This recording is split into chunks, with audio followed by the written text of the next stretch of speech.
Welcome back. Now, Nigerian traders in Ghana are currently experiencing challenges running their businesses in that country.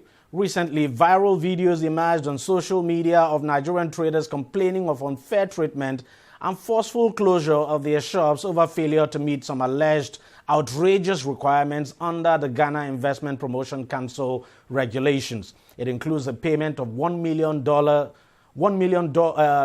minimum foreign equity with a registration fee of 31,500 cedis. The Ghanaian authorities have denied maltreating the traders, claiming they refused to meet up with the deadline granted for proper documentation. But the Nigerian government has voiced its displeasure over this and is even considering taking the matter to the ECOWAS court if Ghanaian authorities are found to have breached ECOWAS protocols. Let's now discuss this further. I'm now being joined via Skype now from Ghana by Chukwuemeka Naji, who is the president of Nigerian Traders in Ghana. Mr. Naji, thank you very much for joining us on the program. First off, this report about the $1 million in equity and 31,500 cedis, could you just throw more light on it? Is it true that the Ghanaian authorities are asking Nigerian traders to meet these requirements? Yes, that is true. That is the problem we're having with them. And the reason is being a problem is that for so many years we have been here. We have registered our business with CSC, call it Ghana registrar here. No, this is just for business registration in Ghana. We have been allowed to register our businesses and give us certificate of incorporation and certificate of commerce. And that will take you 0.5% of $1 million now, which is around 30-something thousand, depending on dollar rate, because it's $5,000. Then, after registration on that, with all the payment we made to the taxes, then they now start pushing us to register with the GIPC.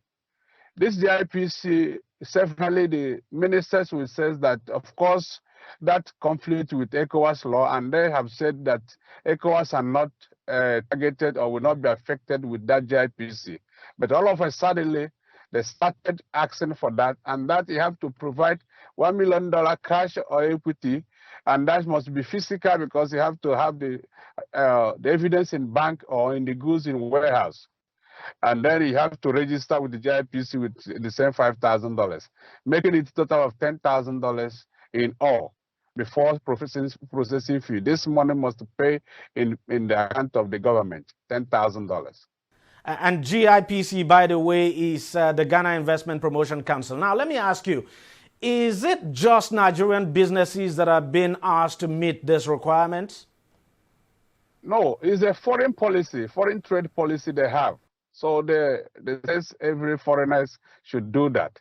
But we are the people in majority because some of us register with, hope that ECOWAS right of residence and establishment cover us to do that. But they are saying that they don't care about ECOWAS, whatever protocol. So what exactly are the authorities doing to Nigerian businesses? Because we saw videos of Nigerian shops that were being locked up. Is that still the case? They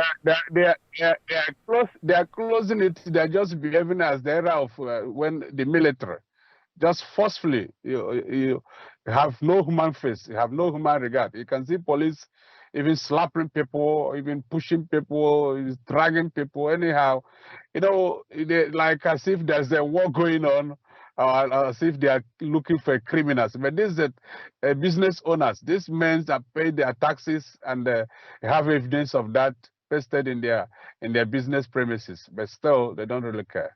Have you actually reported to the Nigerian High Commission over there, and what has been the response?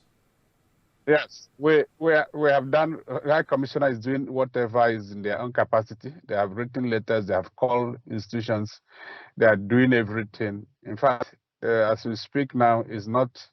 I think the High Commissioner have been the charge d'affaires have been recalled for explanation. So They have done everything they're supposed to do all the consultation, but it is election year and they're just using us for politics.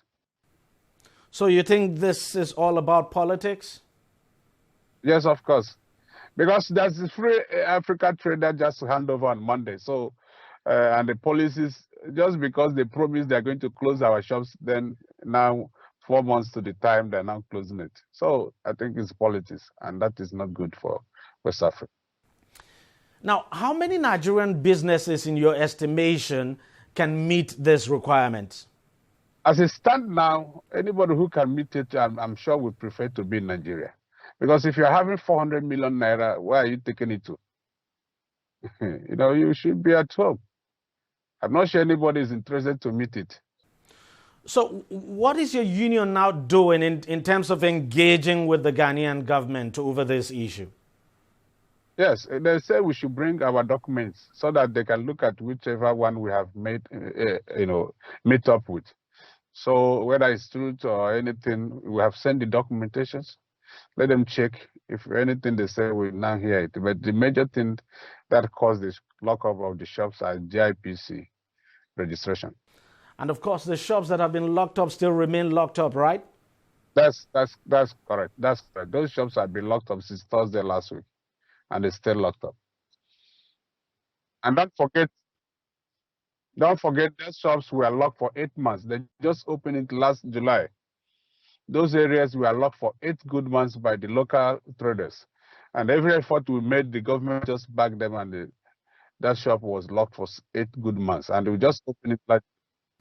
And talking about the local traders, because I know you had problems with the local traders there some time ago, what exactly is the issue you're having with these local Ghanaian traders? It's just the political local traders. We don't have any problem with them because it's only some of the local traders that's also buying from us. In all this hilo of selling retail, selling wholesales, it's just things they use to get to us. Because I can tell you that we have a good rapport with a lot of traders here. As we speak, the reason I'm here because I'm in the warehouse supplying goods to a Ghanaian marketer who sells my wares. And that is how it is. A lot of them are our friends. But the problem is that there are some that are just difficult. And they are now using that opportunity, that loophole in the government sector to just deal with us. So that is a problem. The previous government in Ghana before this very one, I would say we didn't have much of a problem like this. Do you think this present government is basically after Nigerians? No. It's not. I don't want to believe that. Because, you see, this started in 2007. Yes, it was the same NPP that were in power then. But when it came to 2012 and 13, the government of the day started locking our shops again. My shop was locked for 3 months before it was open, and it was open in name of Ghanaians. We couldn't open it as a Nigerian trader. So it's not a matter of the government in power now. The Ghanaians have been, it was during the time of the other government that they even raised it in 2013, raised the minimum amount to 1 million. It used to be $300,000. But they raised it to 1 million through the last administration. So I don't want to believe. And why didn't you people complain back then? We do complain. We have come to riot in Abuja. We have protested in Abuja before. We have gone to ECOWAS commission.